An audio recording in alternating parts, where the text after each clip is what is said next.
documentos médico-legales. Todos estos documentos médico-legales son aquellos documentos que respaldan nuestro trabajo y la labor que realizamos dentro del hospital o dentro de un consultorio. ¿Y por qué además son importantes? Porque los documentos médico-legales pueden ser utilizados por la parte legal para temas judiciales. Por eso son un gran respaldo. Vamos a ir viendo cada uno de ellos. El primero y más importante de los documentos médico-legales es la historia clínica. Este es un documento de mucho valor médico, gerencial, legal y académico, ¿no? Por toda la información que contiene. Va a tener la historia patológica del paciente, además de todos los datos generales, toda la información acerca de sus antecedentes familiares, si ha tenido cirugías, cómo, si se ha internado, cómo ha evolucionado con esa enfermedad, o si tiene enfermedades crónicas, cómo ha ido, si su enfermedad es crónica, cómo está evolucionando, etcétera. Por eso también la importancia de la historia clínica. Además, contiene documentos del servicio social, registro administrativo, informes de radiología, de laboratorio. Puede estar ahí el informe de trabajo social o de alguna interconsulta que se pueda realizar, etcétera, etcétera. ¿Cómo definimos la historia clínica? Es un documento médico legal complejo que refleja los cambios que ocurren en las formas de la prestación asistencial y la relación médico-paciente.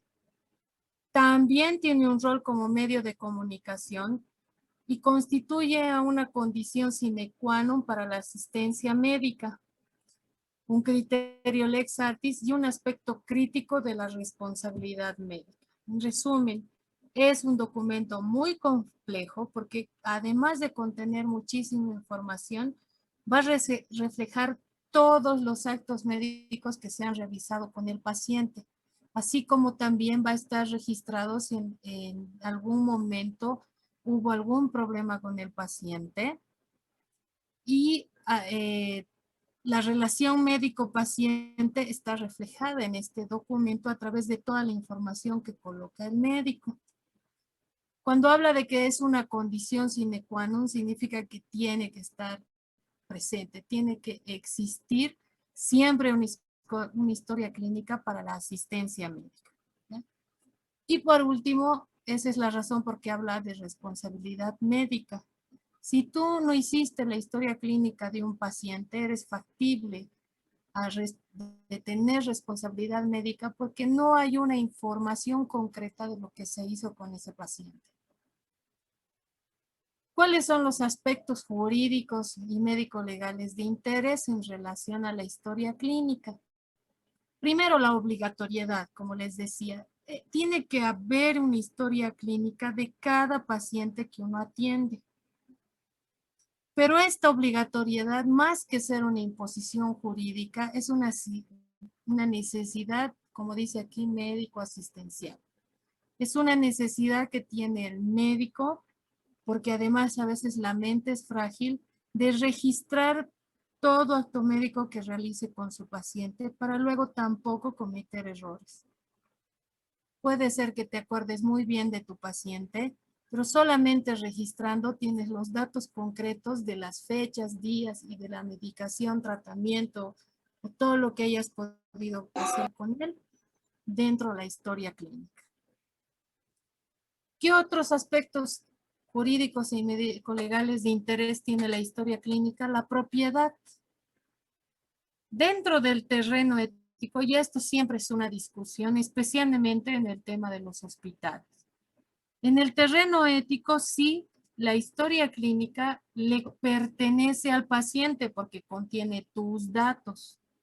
Éticamente, sí, la historia clínica le pertenece al paciente. Sin embargo, cuando hablamos de la historia clínica como un soporte material, un respaldo jurídico, este es suministrado por el médico de la institución donde trabaja. En este caso, Si bien éticamente pertenece la historia al paciente, la custodia la tiene la institución donde se encuentra la historia, porque ellos son los que están proveyendo el profesional, los métodos diagnósticos para poder ayudar. Entonces, la propiedad como tal es del paciente, pero la custodia, el que se va a encargar de cuidar esta historia clínica es de la institución o del médico que está realizando la atención si es que fuera un consultorio privado. Otro aspecto es el acceso. Al acceso a la historia clínica muchas veces tiene el personal que interviene en el tratamiento del médico y también en los tratamientos no médicos. También se puede tener acceso a la historia clínica con fines estadísticos, de investigación, de control de calidad, esto en el área de auditoría médica. Otro aspecto muy importante de la historia clínica es la confidencialidad. Este aspecto obviamente va ligado con lo anterior. Generalmente quienes tienen acceso a la historia clínica solamente es el personal médico, a veces ni siquiera el paciente, ¿no? Obviamente porque muchas cosas de las que estén ahí no va a entender. Pero solo el personal médico que está atendiendo al paciente tiene acceso a la historia clínica. Y gracias a esta confidencialidad es que se fortalece el secreto médico. Aquí nace el secreto médico compartido, que es entre el personal de salud, y el secreto médico derivado cuando personal fuera del área de salud accede a la historia clínica. Por ejemplo, solo yo como médico y el interno y las enfermeras conocen el contenido de la historia clínica. Ese es un secreto médico compartido. Tiene que haber confidencialidad. No pueden salir a decir a la familia o ustedes no van a ver que cuando uno va al hospital, diga, soy su amiga y quiero saber la historia clínica o el diagnóstico del paciente. ¿Qué nos dicen en los hospitales? Que solamente al paciente o a un familiar en primer grado muy cercano se le va a dar esa información, pero en ningún momento ellos tienen acceso como tal a la historia clínica. ¿Qué personal puede tener acceso para que nazca el secreto médico derivado? Por ejemplo, personal de psicología, personal de trabajo social, para poder revisar la historia y realizar su trabajo. Conservación y custodia. La conservación de la historia clínica es fundamental en los centros de salud, en los hospitales, clínicas, consultorios. Según la norma boliviana, tiene que ser conservada por 5 años a partir del último acto médico. Si yo voy hoy día a la consulta para una revisión, a partir de hoy, si no vuelvo a ese consultorio, hospital, clínica o servicio de salud, se tiene que guardar mi historia por 5 años. No se puede desechar. En algunos lugares incluso exigen que se guarde por 10 años. Ahora, no es que a los 5 años botas todo y ya no tienes la información. Hoy en día se está exigiendo, como dice acá, que a partir del 6º año se guarden estas historias clínicas en registros magnéticos u otros que la tecnología te pueda proporcionar. De hecho, hay lugares ya donde la historia clínica no es en físico, es una historia digital, una historia clínica digital que se realiza a través de software especializados y eso permite que se guarde esta información durante más de 6 años, incluso hasta 10 años. Otro aspecto importante es la eficacia probatoria, esto ya en el ámbito jurídico, porque es indiscutible el valor de prueba que tiene este documento en un juicio, especialmente en el área penal. Una historia clínica puede ser el determinante de que se responsabilice o se culpabilice o no a un personal del área de salud. Por eso es tan importante tomar en cuenta todo lo que estamos hablando y cuidar mucho el tema de la historia clínica. Importante recordar, creo que a todos los que hacen práctica conmigo ya les he dicho en algún momento, si no está escrito, no lo hiciste.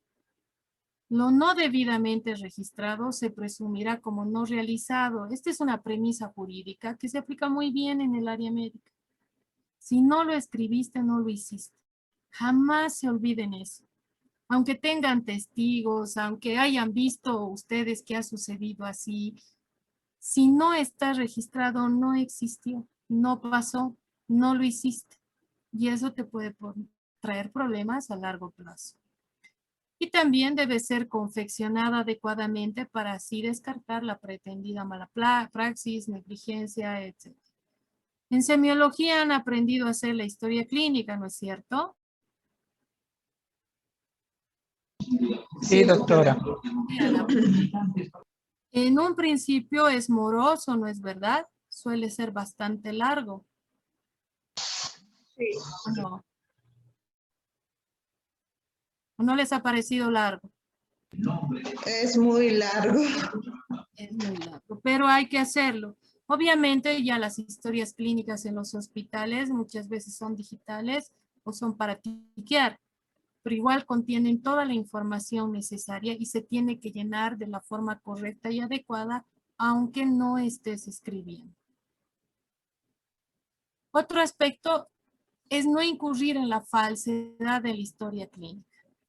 ¿Qué es la falsedad en el área penal? Es una conducta mediante la cual pretendes aparecer como verdadero aquello que en realidad no es. ¿Sí? Eso es una falsedad, especialmente en el tema de documentos, es grave.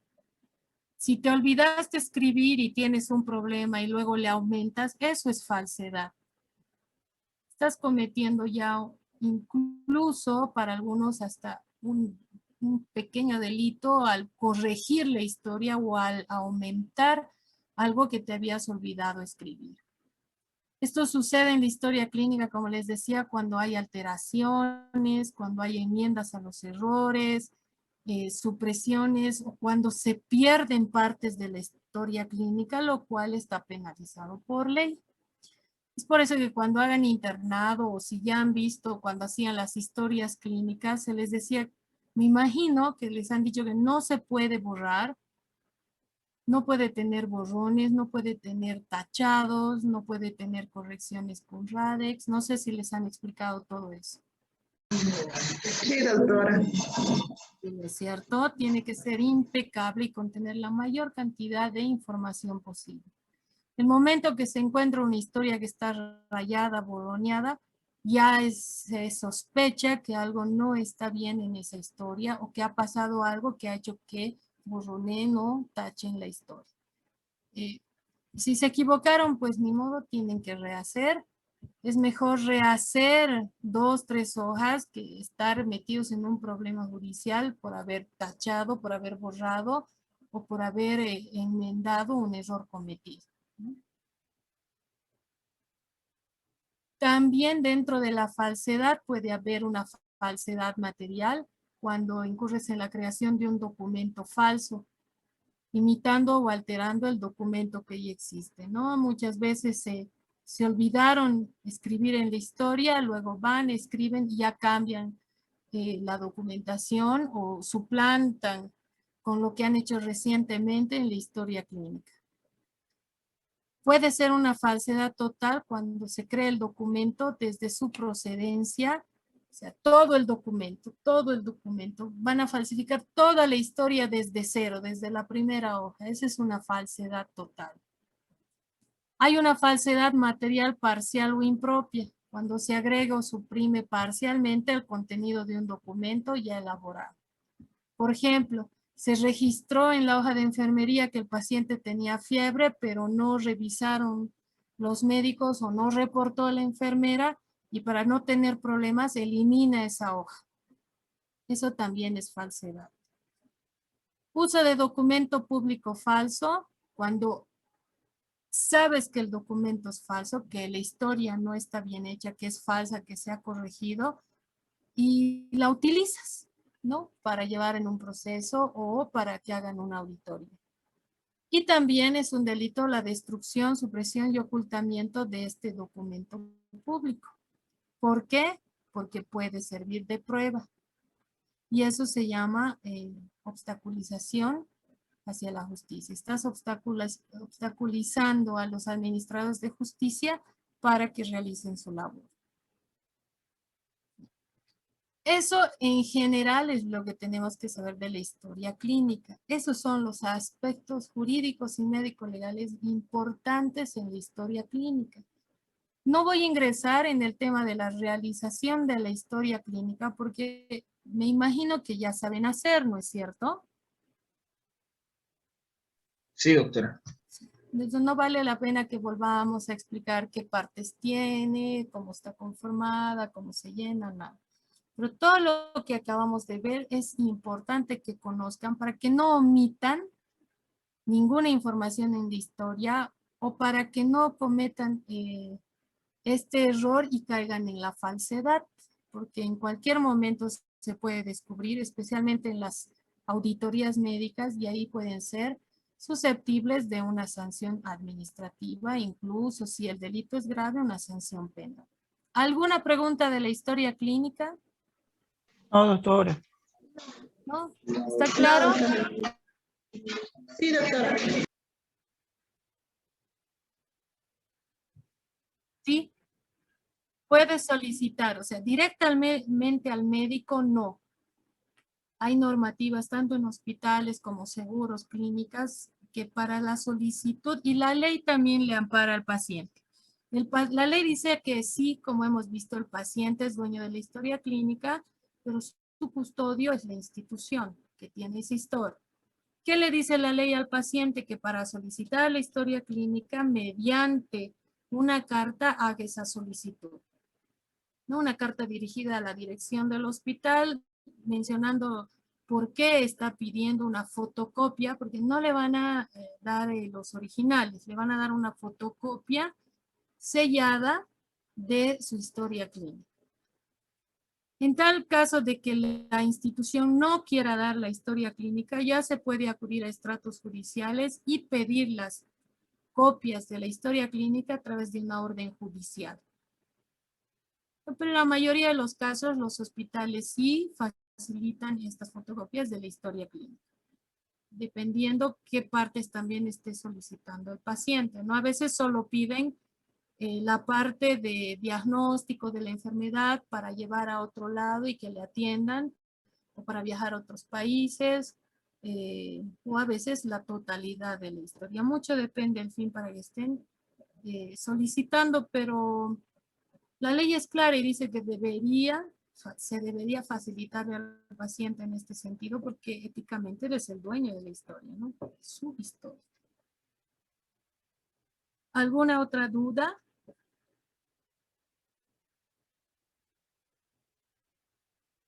¿Alguna pregunta? No, doctora. No, doctora. Está claro entonces. Vámonos con otro documento médico legal muy importante. Los certificados médicos o el certificado médico. ¿Qué es el certificado médico? El certificado médico es un testimonio escrito acerca del estado de salud actual o pasada del paciente. Este certificado médico, este testimonio, ¿qué significa testimonio? Ante una autoridad es dar fe de que lo que estás escribiendo es verdadero. Eso es un testimonio. Me estás dando fe que lo que estás haciendo es lo que has visto, lo que estás escribiendo es lo que has examinado, etc. Este certificado se puede extender a solicitud del paciente o también a solicitud de los familiares. Ahora, ¿por qué esta última parte está en rojo? Algo que les voy a decir desde ahora es que no escriban nada que no hayan visto. Así como no se olviden de escribir todo lo que hagan, no escriban nada que no hayan visto. Por eso dice, el certificado médico se puede extender luego de la debida constatación del mismo a través de la asistencia, examen o reconocimiento. No arriesguen su carrera por extender un certificado médico por hacer un favor. Preferible es que se enoje la familia, el amigo, a que tú pierdas tu título por extender un certificado médico que va a ser falso. Muchas veces piden estos certificados para no acudir a audiencias judiciales. Dicen, no, está mal de salud, se suspende la audiencia. O incluso piden para justificar faltas en el trabajo, para justificar faltas en otras instituciones y te dicen, no, hazme el favor, llénamelo el certificado, te voy a pagar. Pero este certificado en algún punto se convierte en un documento médico legal. Si este documento se cuestiona, si este documento se revisa y tú no tienes el respaldo adecuado, pueden sancionarte, pueden denunciarte, puedes ir a un proceso por falsedad. Por eso es importante que desde ahora sepan que la emisión de certificados médicos, en la emisión de estos certificados, mejor dicho, hay que tener mucho cuidado. Y siempre, siempre tratar en la mayoría de los casos de revisar a la paciente de pies a cabeza, así como han aprendido en semiología, tal cual, como en cualquier consulta. Eso en caso de la emisión del certificado. Ahora, a través del tiempo se ha constituido en una práctica frecuente que los consultorios de especialidades médicas que dan atención primaria emitan estos certificados y, como les decía, se convierte en el motivo principal de la consulta. El certificado médico es un documento destinado a dejar constancia de 4 eventos resultado de la actividad médica. Hay un certificado médico de nacimiento o de nacido vivo que se llama, ¿no? En este caso da constancia de que una persona ha nacido. El certificado médico como tal que da constancia del estado de salud de un paciente en todas sus condiciones, esté bien, esté mal, cómo se encuentra, qué está tomando, etc. El tratamiento prescrito que será resultado de una actividad intelectual médica de acuerdo a los antecedentes y condiciones encontrados en un paciente. Ya cuando vean en la práctica, ustedes que van a ver que en la parte de arriba está la revisión y que siempre tiene que tener el tratamiento que se le está dando al paciente. También hay certificados médicos que constatan el fallecimiento de la persona. En este caso es el certificado médico de defunción, que es muy diferente al certificado médico de defunción forense y al certificado de defunción que te emite el registro civil. Cada uno de estos los vamos a ver con calma. Existen 2 certificados que son obligatorios por ley. Aquí en Bolivia por lo menos. El de defunción y el de nacimiento. Estos certificados son obligatorios. El de nacimiento para la inscripción en el registro civil y para la afiliación de ese recién nacido. Y el de defunción para el registro civil y también para poder enterrar a la persona que ha fallecido. Es la constancia real de que en ese fallecimiento o en ese nacimiento hay una legalidad por detrás. Los otros certificados o el certificado que se emite generalmente en la consulta se llama certificado médico simple. ¿Hasta ahí se comprende? Sí, doctora. Doctora, una pregunta. ¿La receta médica 5 se adecuaría en este de tratamientos prescritos? No, la receta médica es un documento aparte. Ah, ya está bien. Lo que pasa es que en el certificado médico simple, tú pones la parte de arriba de la anamnesis, revisión general, el examen físico, y se sugiere siempre poner diagnóstico y tratamiento. Por eso habla de que el tratamiento tiene que estar. Entendí. Gracias. Sigamos entonces. Vamos a ver ahora los certificados. Todo de lo que les he hablado de manera general lo vamos a ver ahora de detalle. El certificado de nacido vivo es este. Este certificado de nacido vivo es el que se llena en el hospital. Se utiliza para constatar el nacimiento de todos los niños en el territorio boliviano, ocurra este o no en los establecimientos de salud. Si el bebé nace en un establecimiento de salud, te van a dar este certificado médico de nacido vivo. Si el nacimiento ocurre en un domicilio, necesita la persona con el bebé, la mamá con el bebé, ir al centro de salud o el personal ir a constatar el nacimiento, ver en qué condiciones se encuentra y se puede emitir este certificado médico de nacido vivo. Este es el formato. No se puede ver muy bien porque hoy en día no es tan fácil conseguir estos certificados así como para sacar foto o para utilizarlos como antes. Antes podías ir a un centro de salud, decirme regala, te regalaban y ya.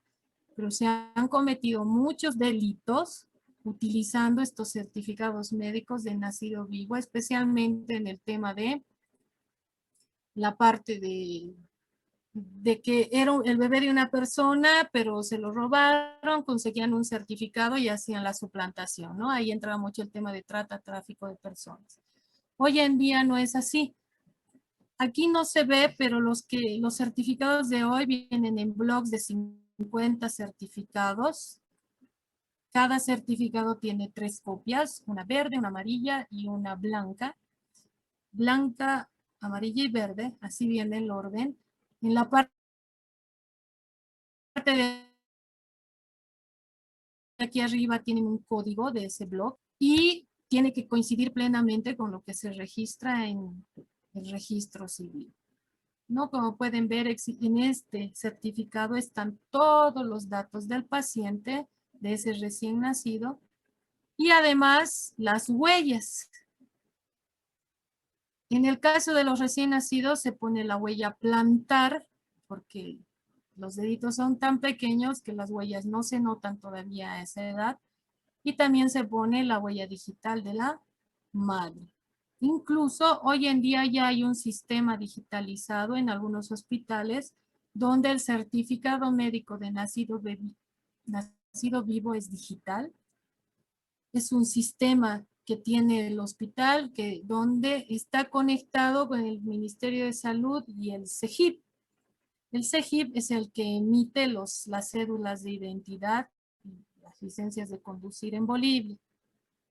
Una vez que se ingresa al sistema los datos de este recién nacido, este certificado médico de nacido vivo ya en estos lugares que tienen este sistema, en estos hospitales, en una de estas partes sale con un número ya que es el carnet de identidad de ese bebé. El número de carnet de identidad.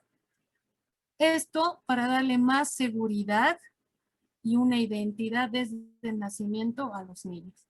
¿Qué hace la madre? Va al CEGIP con una copia de esto y con el certificado de nacimiento del registro civil y ya está en el sistema los datos, ya está el número de carnet y es simplemente, entre comillas, imprimir el carnet de identidad.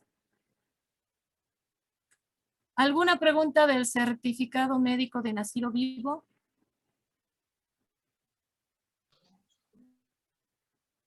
No, doctora. No, doctora. Muy bien. ¿Quién firma este certificado médico de nacido vivo? El pediatra. El pediatra. Solo puede firmar el pediatra que ha atendido el parto o ha estado a cargo del servicio o del bebé. No puede ir firmado por el residente o el interno o la licenciada en enfermería. Tiene que firmar el médico a cargo. Vámonos con otro certificado. Doctora, Dime.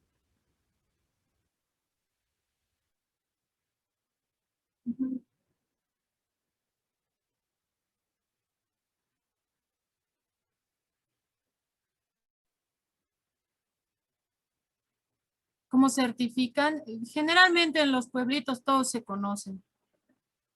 Todos saben que ha tenido. Sí, eso en el registro civil, pero generalmente lo que pasa es que nace, digamos, en una comunidad alejada y el personal de salud va. Puede ser, si es muy, muy lejos, ahí sí se permite que firme el personal de enfermería, porque no hay médico.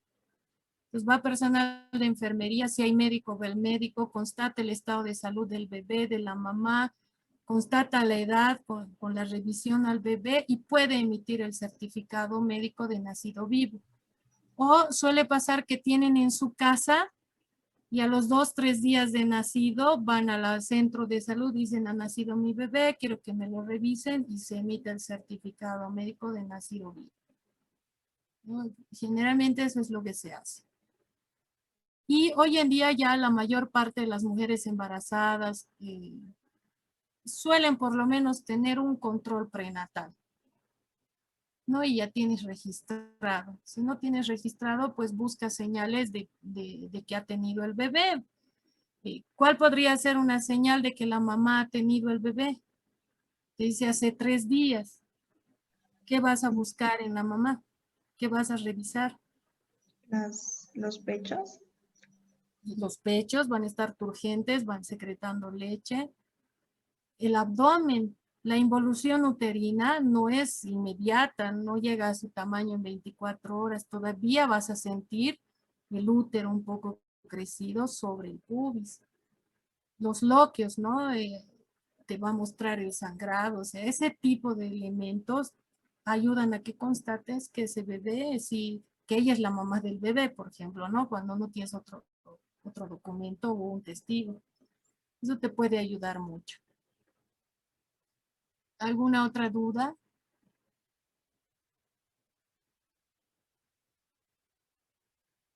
¿No? Pasemos al otro certificado. El certificado médico de defunción. El certificado médico de defunción es un documento médico de mucho valor. ¿Por qué? Es un documento médico legal porque certifica la muerte de una persona. Es un documento de valor demográfico porque recoge información de la persona que ha fallecido, como en qué lugar ha fallecido, primero en qué lugar ha nacido, en qué lugar ha fallecido, hasta en el certificado incluso habla de grado de escolaridad, dónde muy bien el momento de la defunción y otro tipo de datos que ayudan para el análisis demográfico poblacional. Y también es un documento de valor epidemiológico porque registra sobre todo las causas de muerte con fines de intervención sanitaria. Si tú tienes en una población 10 certificados de defunción y de los 10, 8 dicen que han muerto por Chagas, epidemiología va a alertarse, pues un ejemplo, ¿no? Y va a empezar a tomar acciones para evitar que a largo plazo mueran por Chagas esas personas, ¿no? Es un ejemplo.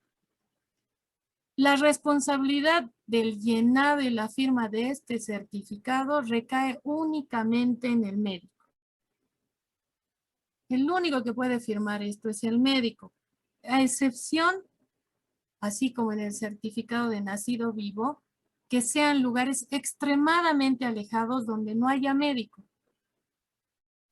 Ahí puede firmar el personal de enfermería y hay situaciones en las que hay lugares donde ni personal de enfermería hay. Quien firma, el corregidor del lugar o el jefe del lugar. Es una autoridad muy alta del lugar, para que me entiendan, ¿no? Y después, obviamente, siempre eso tiene que ir a un centro de salud para que se legalice ese certificado. ¿Ya? Pero en los lugares donde hay médico, el único que puede firmar el médico y puede realizar la certificación de este certificado médico de defunción es el médico. ¿Qué datos va a llenar? Los datos que están en un formulario impreso o preimpreso como el que tienen aquí. No se ve muy bien por la misma razón que les decía. Estos certificados vienen hoy en día con un en bloque de 50 hojas, con 3 copias, y tiene que coincidir plenamente con lo que llegue al registro civil. ¿Por qué hoy en día se es tan celoso de este tipo de certificados? Porque igual que con el certificado de nacido vivo, se han cometido muchos delitos con el certificado médico de defunción. Como hacer aparecer que había muerto una persona para declararse herederos, cuando en realidad esa persona seguía viva y no había fallecido, y le quitaban todos sus bienes, porque ya para la ley había fallecido, ¿no es cierto? O en cuestión de la custodia de niños, se ha llegado incluso algunos padres a conseguir certificados médicos de defunción de los hijos para que los padres no los vean más, o las madres. O sea, esos extremos sí suceden. Y es por eso que se es tan celoso con el tema de los certificados médicos de defunción y de nacido vivo. Volveremos a entrar, se va a cortar enseguida. Ok.